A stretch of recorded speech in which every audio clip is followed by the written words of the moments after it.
Hi, it's Robert Mitchell, and I'm here at the Toronto International Film Festival. Hi. Good, how are you? Good, thanks. Welcome to Midnight Madness. Thank you so much. I'm so excited to be here.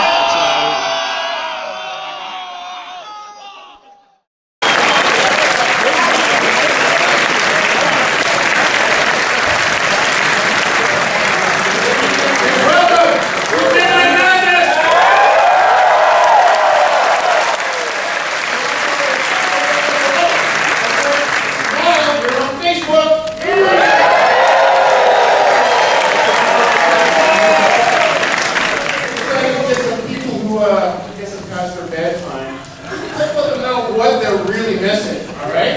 Because, like, how great is this experience, huh?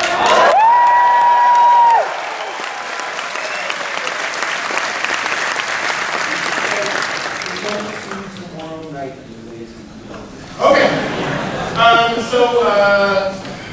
just gotta say, last couple of films we've been showing have been really fun.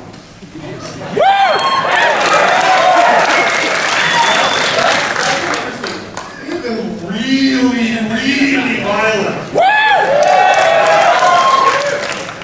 And it's happening again tonight.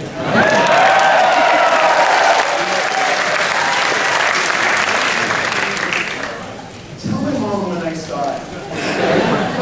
I'm not twisted. I just like the darker stuff, the funny stuff, okay? And things are going to get dark and nasty and funny. Yeah, and we're really excited to get this. This is one of those films where I heard about it, I had to track it down, I had to kind of like contact someone who knew someone to get a chance to see it. And when I watched it, I'm like, oh, I know who this is for. This is for you guys. And the director and writer know who it's for.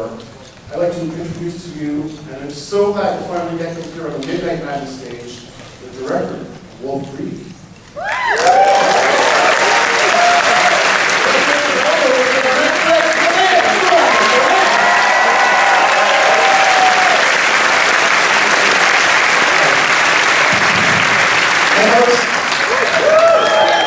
This is such an honor to be here. Are you over your jet lag? No, like as hell. I've had 2 naps today, so I'm trying to get it back. I just got to say, this is so amazing for us and for this movie to be here. And you're right, this movie is perfect for this audience. You've heard it's the best audience in the world.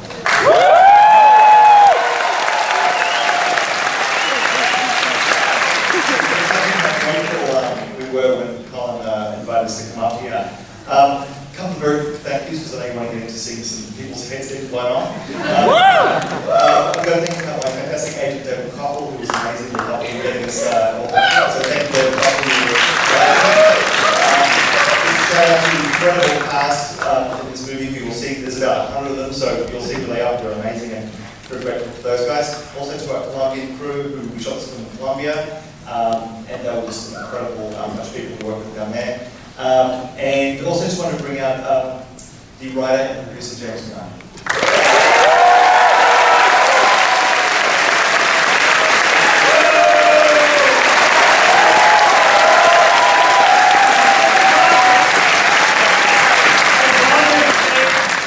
Almost exactly 6 years ago tonight, with my movie Super.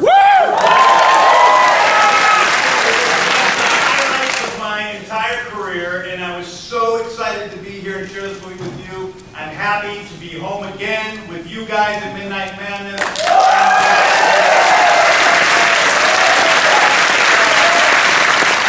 so many people to thank. This is a movie that I wrote the script for 10 years ago. It was a very difficult script to write. I shoved it in a drawer. I thought it was very dark. I didn't know if I ever wanted to see it again, much less make it. And one of the people I let read it early on was a man by the name of Jonathan Glickman, who had hold on to that script. And 10 years later called me up and said, you know, what do we need to do to get you to make the BELKO Experiment? And I said, well, I don't know if I want to make it, but if I do, it would have to be that we had, you know, something that was as extreme as the script was, and we didn't fall. and we made it as real as possible, and he was down with that. So thanks to him and thanks to Gary Barber for that opportunity to make this.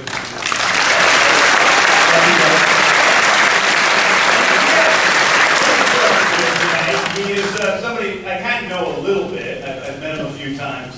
My brother, Sean Gunn.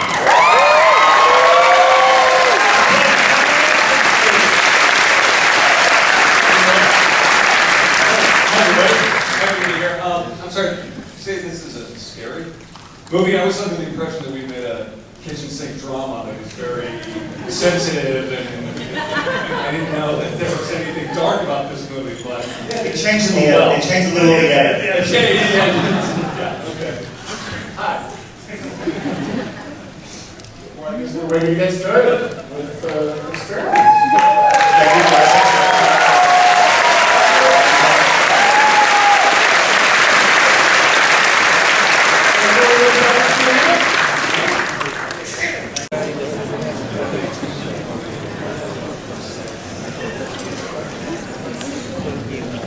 Nice to see you all survive the experiment.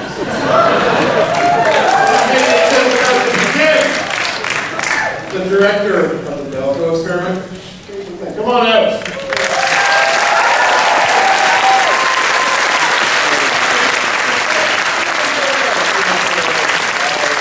James Gunn and Sean Gunn are here as well.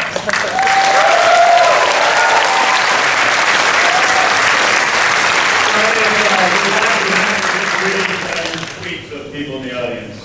Thank you to most of you, and then fuck you to that one guy. Yeah, you know who it is. Yeah, is Peter Safran here? Let's bring Peter Safran.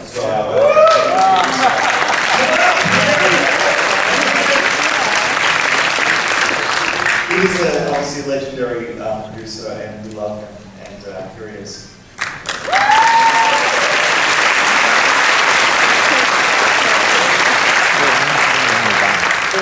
So James, what space were you in when you wrote this? I wanted to get divorced, and I was a little pissed off. I don't know, it's just good, clean fun.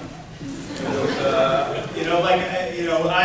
I wrote this on my Facebook page today, but it really is true that I was asleep one morning and I had this dream, which was the trailer to this movie.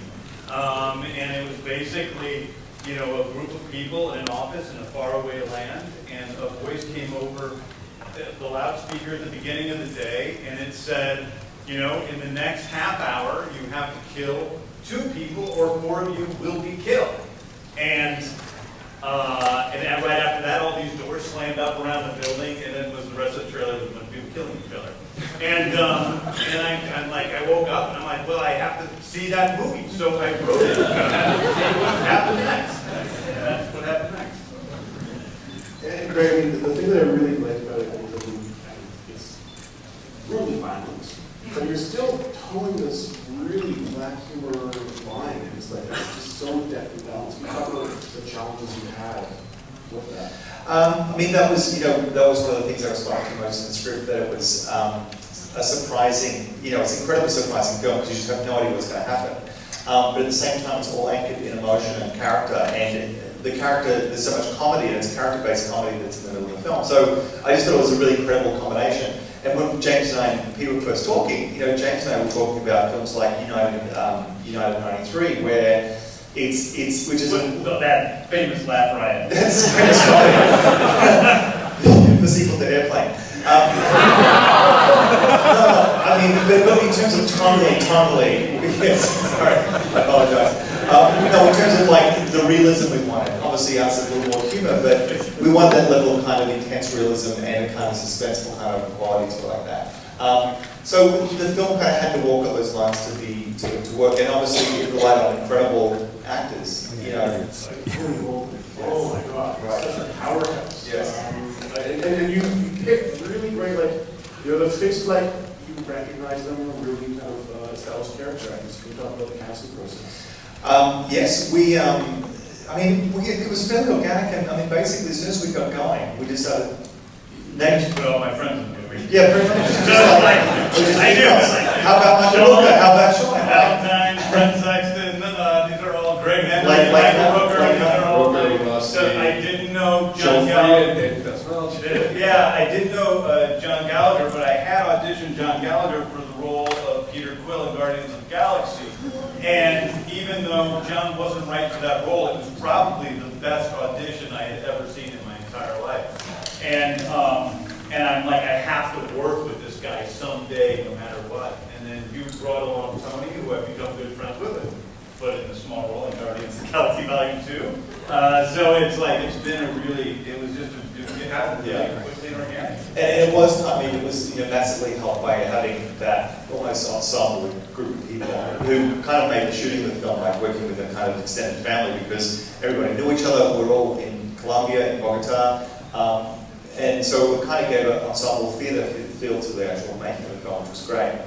Yeah, it was immensely fun to make this movie, which I think helped for a lot of the scenes that are incredibly intense, particularly the sort of central execution scene in the, it's kind of in the middle of the movie, but like that scene, which is horrifying. And I remember reading the script and reading that scene and being like, this is really hard. It was hard to read, actually, but it was great to work with so many friends and people that I've come friends with, and it made it special. And I think the other thing about shooting a film like this is that it's almost like the darker material, for me anyway, I don't know about you, James, but the darker the material is, the kind of more fun it tends to be on set, because you've got to keep it light to actually be able to do it.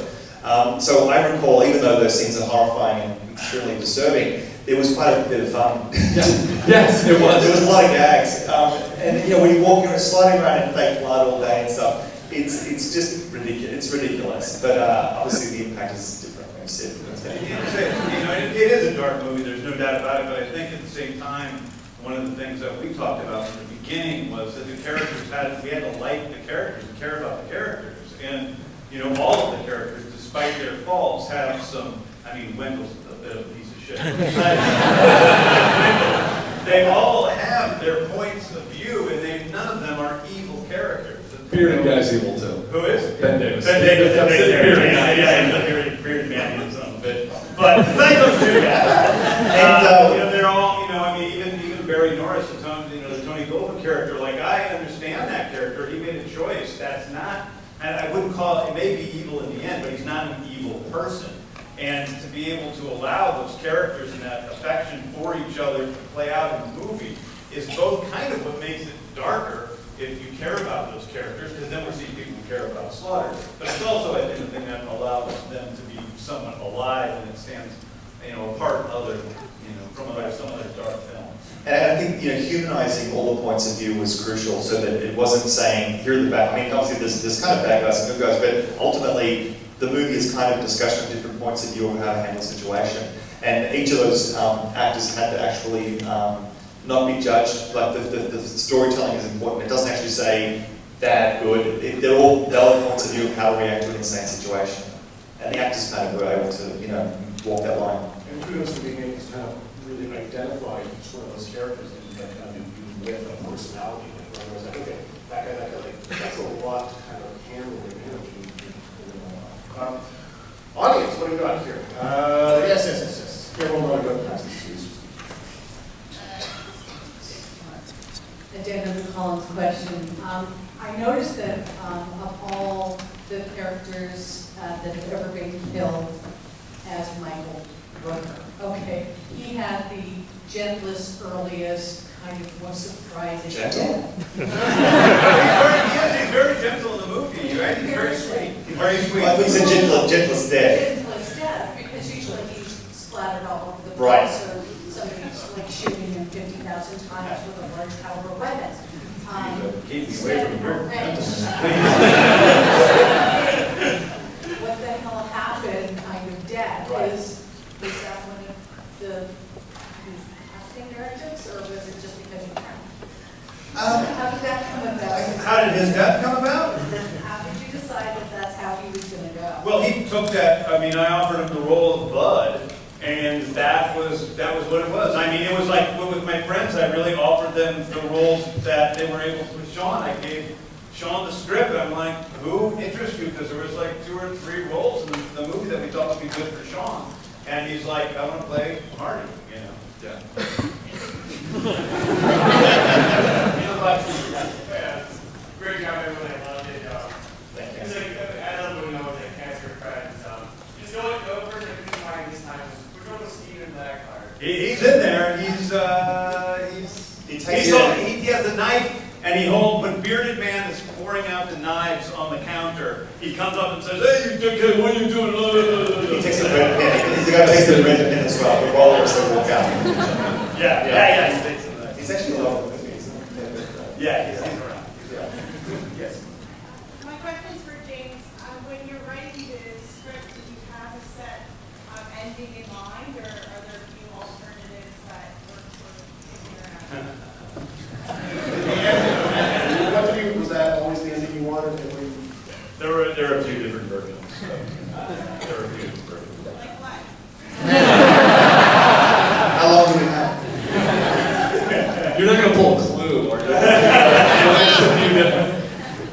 Well, there's a version in which Marty lives. Because Marty's death was not very clear. There's a version in which he came out and where Norris kills. There's a version where Norris kills John Gallagher's character, and he comes out, he thinks he's safe, and Marty's still there. And those bombs will kill him. So there were a bunch of versions. And anyone in the balcony? You never see up in the balcony? You know, in the balcony.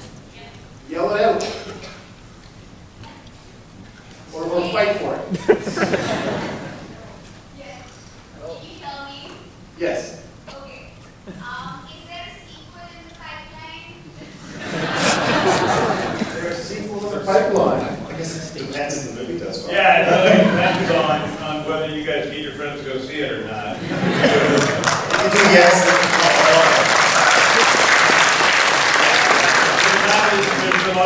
There's some other bad things that are about to happen in a second right after this. So it would be great fun to tell that story. But it's up to you. Don't fuck it up.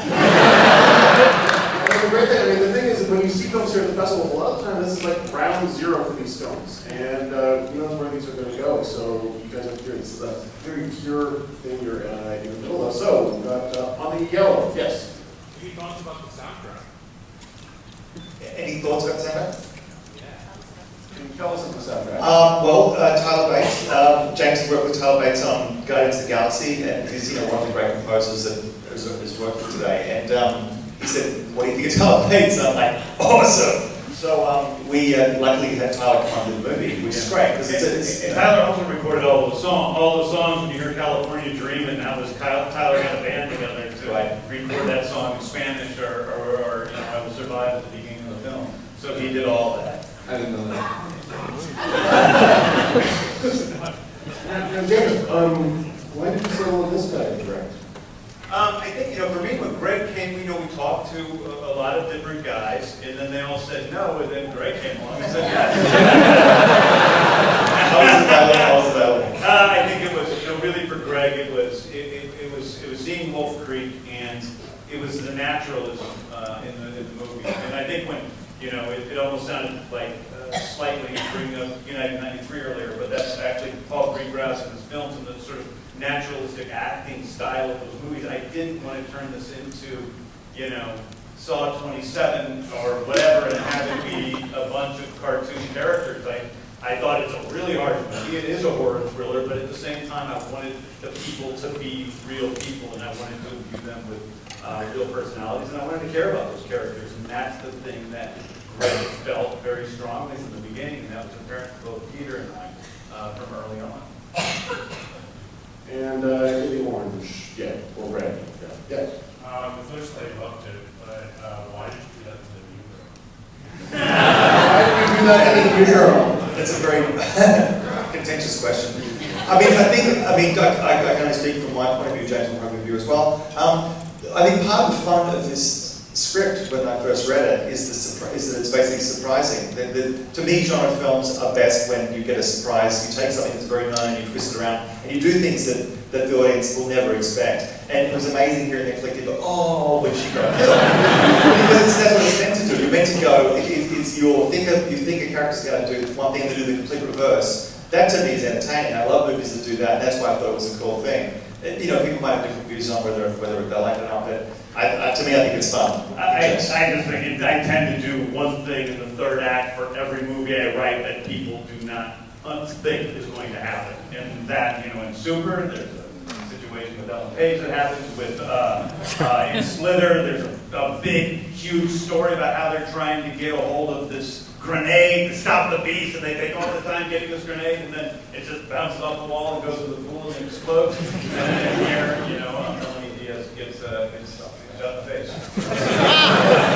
But anyway, she should have stayed in the elevator. Why are you working so hard to get out of the elevator shaft? You're really pretty safe up there. Unless you're going to join in the fray and start killing people. And then the final question, watching this, were there any unexpected laughs along the way? The dog pissing on the fence was that was a cool laugh. But you thought something was I just know that there was at least twice when I was horrified and Charlie Ferraro, my agent back there, and then there's putting all the people down on their knees, and at that point people were not laughing. It was people were horrified, and all of a sudden they're Is that Charlie? Oh my god. an agent. Oh my god. it was Venus. Disgusting. He was touching himself.